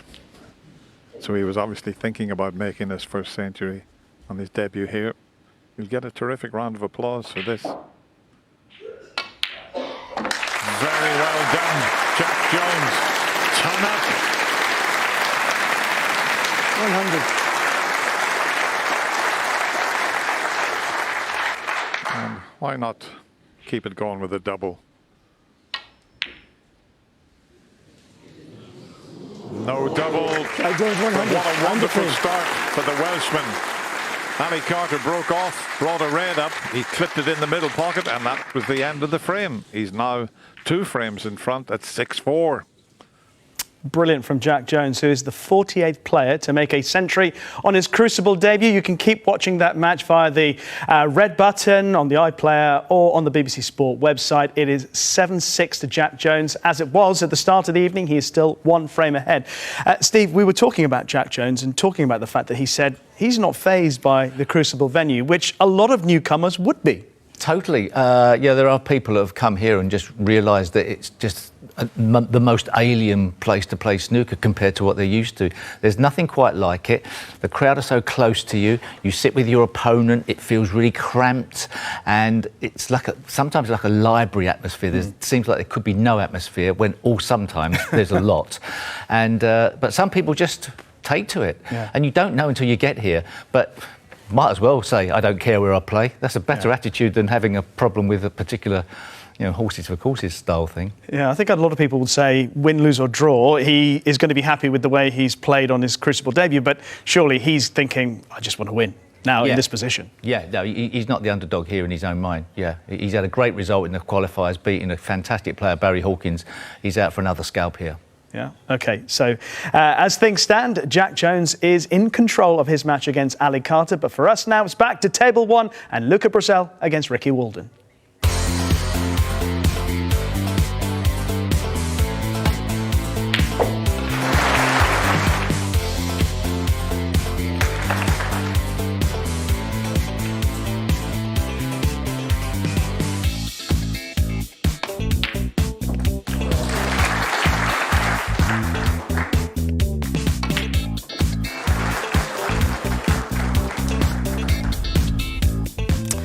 And so after losing the first 2 frames of the restart, Luca Brecel reasserted his authority in the match, and he is 8-5 up against Ricky Walden. I've said it all evening long. In fact, said it very much from the start of this match between Luca Brecel and Ricky Walden. He is trying to get through the first round for the first time on his 6th Crucible appearance. He's not that far away now as we head back to our commentators, Stephen Hendry and John Virgo. Thank you. Frame 14, Ricky Walden to break.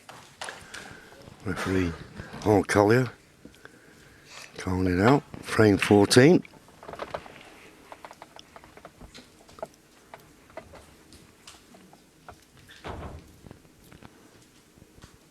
Is there a way back for Ricky Walden? I think that's the question, Stephen.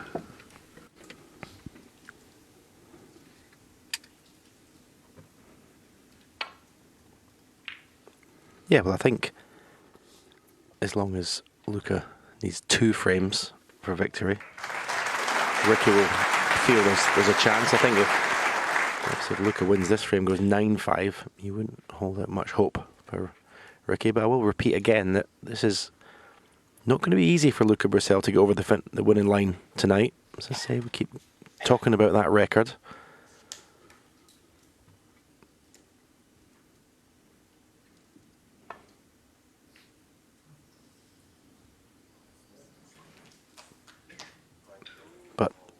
That pink that Ricky missed in the last frame, you wouldn't think he could afford many more of those, if any, if he's going to win this match.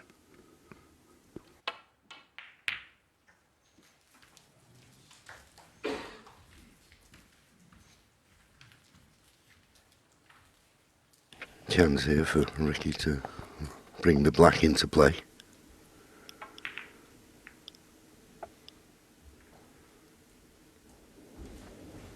That just opens the frame up somewhat. Yeah, this could end up being a re-rack, but I think Luca's trying to get in behind the green here. This is a risky shot, a risk that he didn't have to take. And he could well find himself in a bit of trouble here. It was an aggressive shot. It's the way he plays.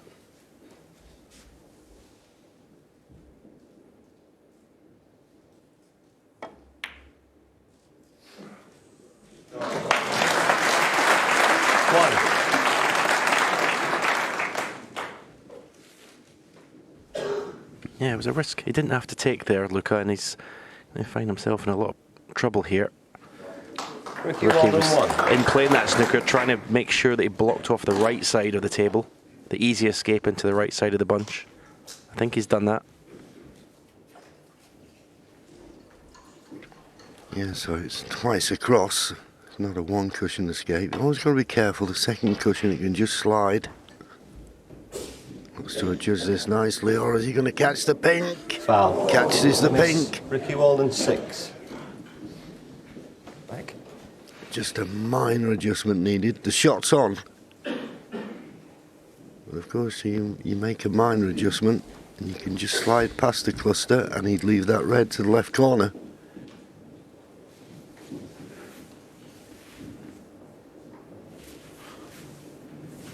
Okay.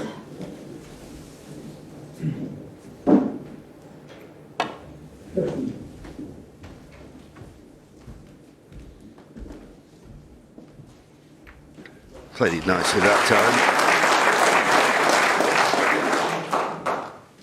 No touching ball, which is a bit of a hindrance for Ricky.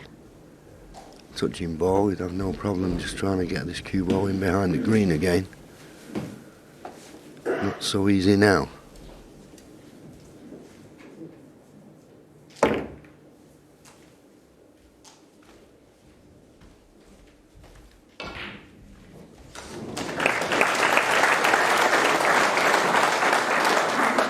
Well, that's remarkable. Didn't look on.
So, Ricky, look up to the skies there. Surely he's not left this red to the left corner. Well, that is unforgivable. So careless. Oh, well.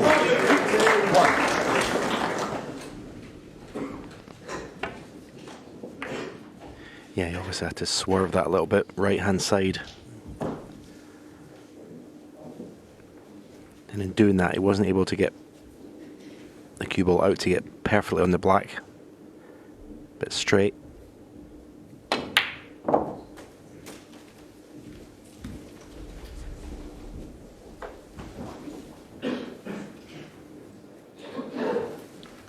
Eight.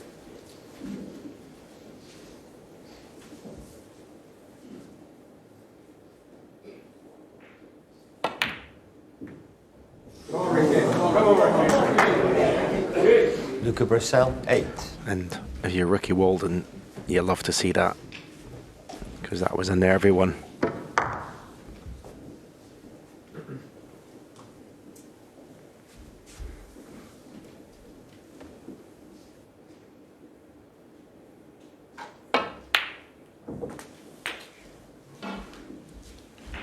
One. Yeah, didn't put the red in the middle of the pocket. That's why he's not got a good position on the blue. But he's landed okay for a got it in the corner pocket. Yeah, you can always see a nervy one. It's just tentative the way they strike the ball.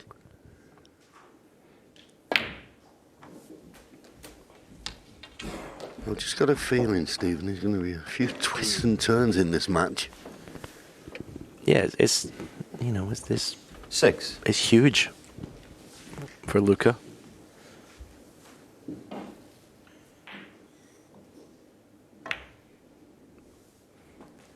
Even the 7. black that he played, I thought he maybe could have raised the butt of the cue and screwed back for a red to the same pocket, but decided to just make sure the pot and leave a more difficult one to right middle. You got to keep trying and play your natural game. Don't try and be too careful.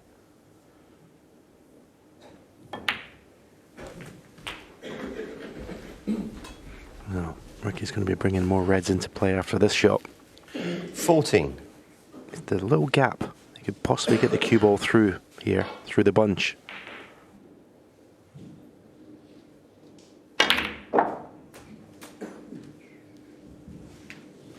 $15.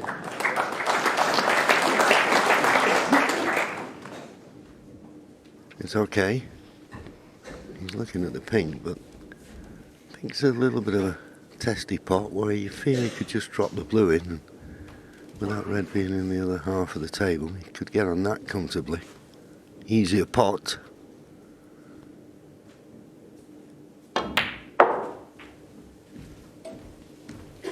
Well, he had the nice angle to miss the green.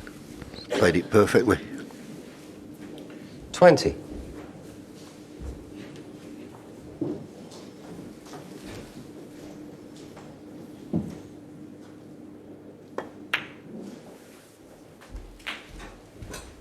$21.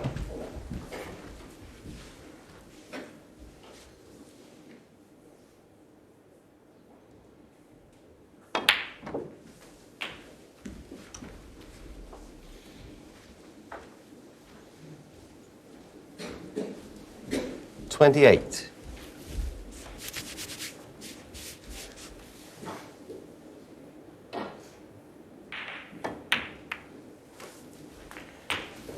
$29.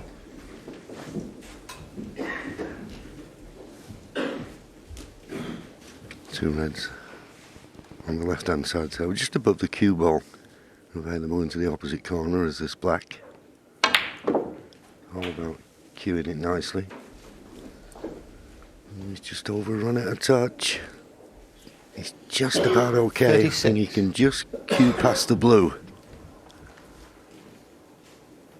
As I said earlier, you just get a bit of tension and you think, well, I don't want to be short. It's just an inconsistency in the strike. Not perfect, but it'd been a lot worse if it had been hampered by the blue.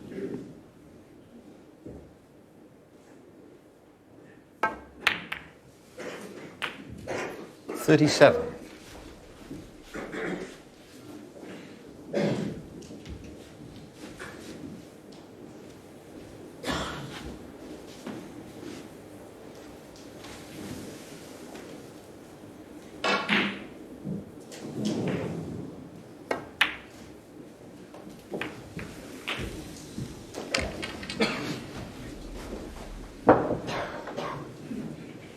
I was hoping for a better cannon than that. 44. Always knew he'd have a chance of this red along the top cushion, but he'd have liked to have gone the other side of that red and hit the red on the left-hand side of the bunch. Slightly hampered. But caught with it well.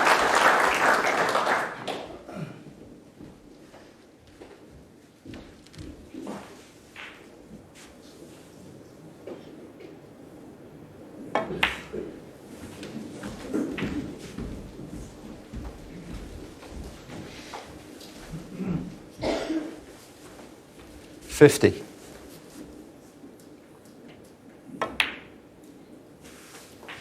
$51.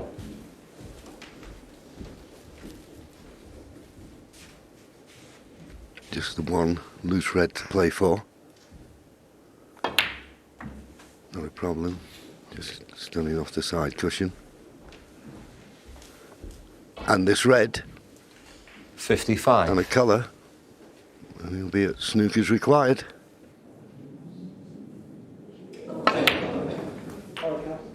$56.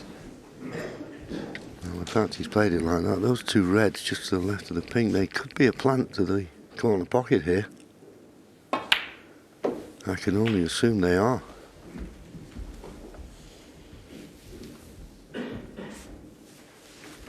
Oh, dead set. Unmissable. 62.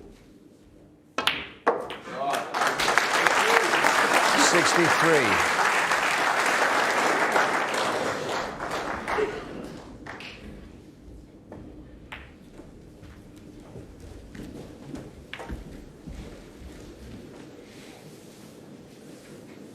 $68.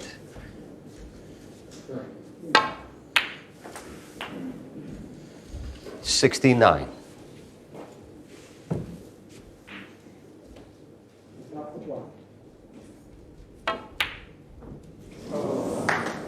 Well, the black hasn't gone in, but just what he needed in the first frame after the interval.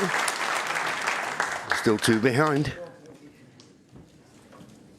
Excellent snooker from Ricky Walden, who is hanging in there. Obviously, every moment of it appreciated by the knowledgeable Crucible crowd. Yeah, Ricky Walden's not going away here. You know, he's got the experience and he's also got the talent as well. You know, whilst we've been bigging up Luca for having bundles of natural ability, Ricky Walden's not far behind, if at all. He's always been a talented cueist, gets on with it quickly. The speed of play has been wonderful. The stand has been great.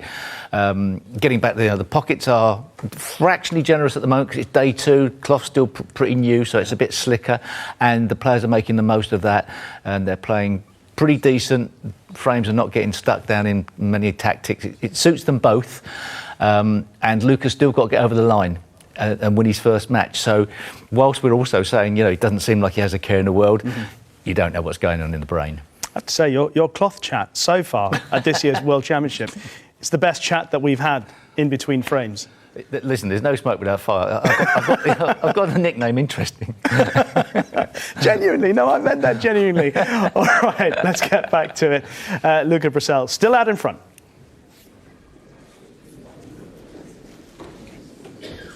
Yeah, you can rely on Steve, can't you? Thank you, frame 15. Luca Brissell to break.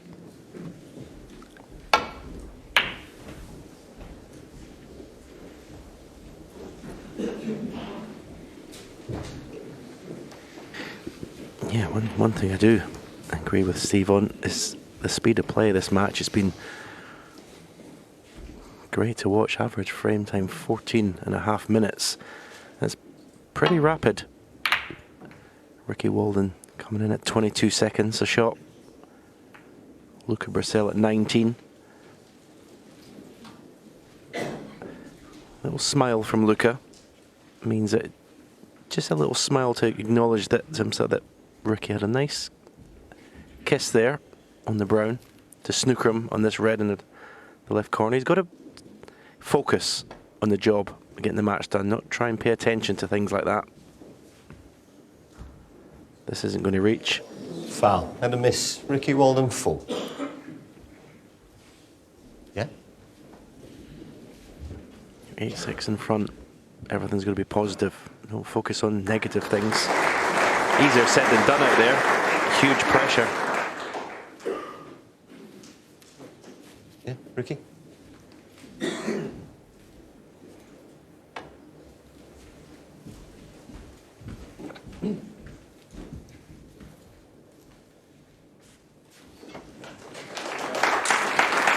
Got it right the next time.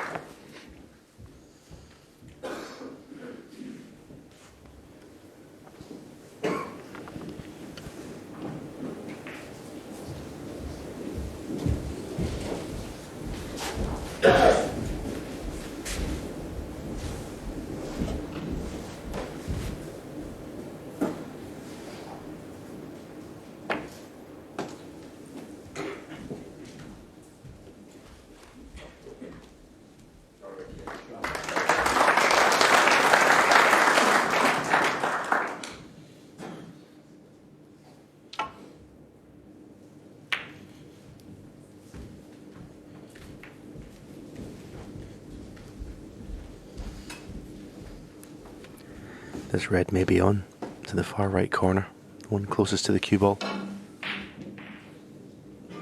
If he takes the cue ball up near the left middle pocket, I don't think he's going to be leaving anything should he miss the red.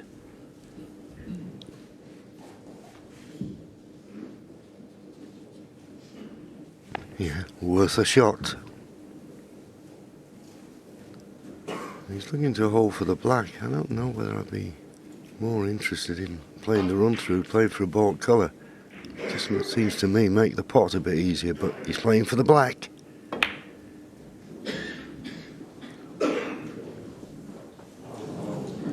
Half a chance, missed.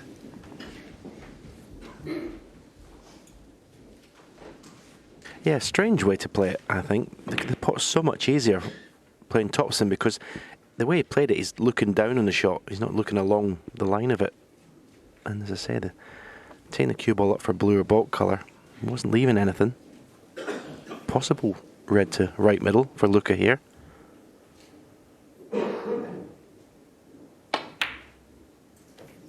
Long way off. Long way off. More good news for Ricky Walden, although it's this time it's Luca's turn to get a little bit of a good run of the ball.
Yes, I can understand why he's given a bit of thinking time here. It's not straightforward, this.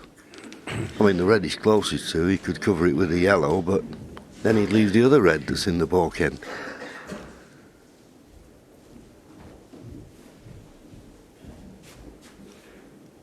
Is he taking the pot on? Does he avoid the... Well, he's digging down, trying to avoid the off in the right middle. Terrific shot, too pacey off field. 1. Just a bit too pacey. Good pot though, nevertheless.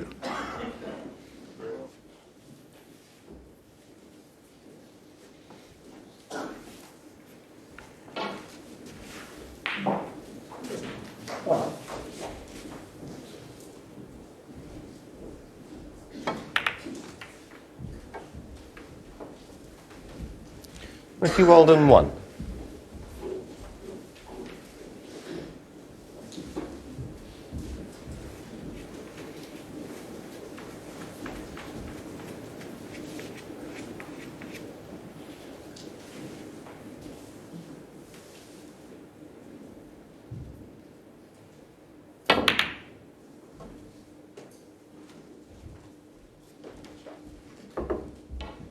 Yeah, tap on the table from Ricky Walden. That was a good shot. It might not have looked much, but did well to get the cue ball tight to the cushion because it stops Ricky playing the same kind of shot. He's in a bit of trouble here, Ricky Walden. He could play off the right side cushion into the main bunch, dead weight.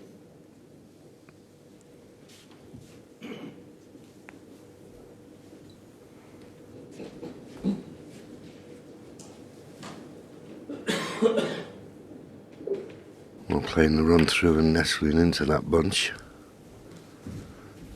Looks safe enough.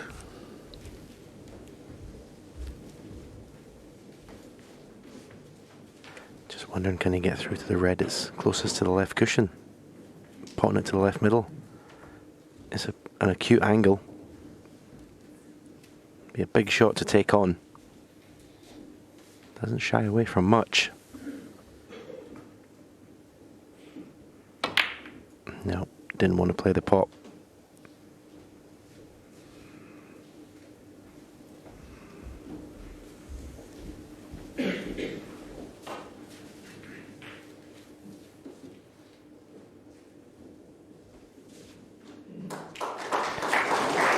Not really much else for Ricky to do but roll into the bunch on the cue ball.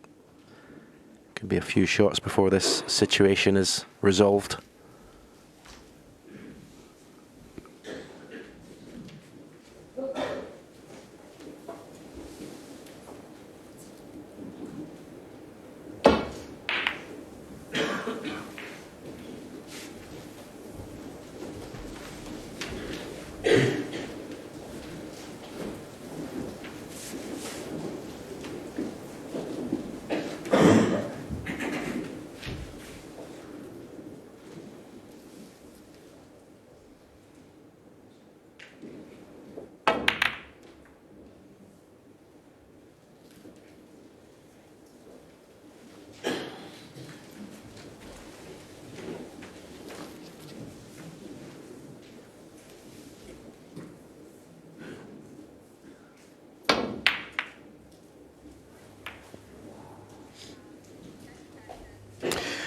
Well, we are at the end of our coverage on BBC 4, but you can continue watching Luca Brissell and Ricky Walden on the red button, iPlayer and the BBC Sport website.